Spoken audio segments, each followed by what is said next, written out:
এই হুজুরটার আল্লামা লেখার জন্য হুজুরটা রেগে গেলেন, কিন্তু এর ভিতরে বোঝার কিছু আছে। আল্লামা হতে হলে অনেক জ্ঞান অর্জন করতে হয়, অনেক জ্ঞানের অধিকারী হতে হয়, না হলে আল্লামা লিখলে সেটা লোক দেখানো ইবাদত করা হয়ে যায়।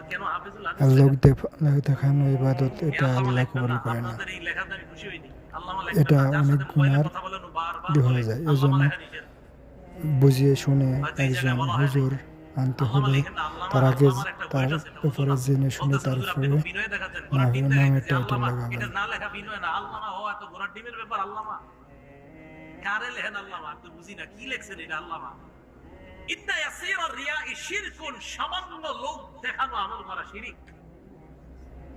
এই সমস্ত হাদিস আমাদেরকে বিভিন্ন শব্দ লিখতে বাধা দেয়।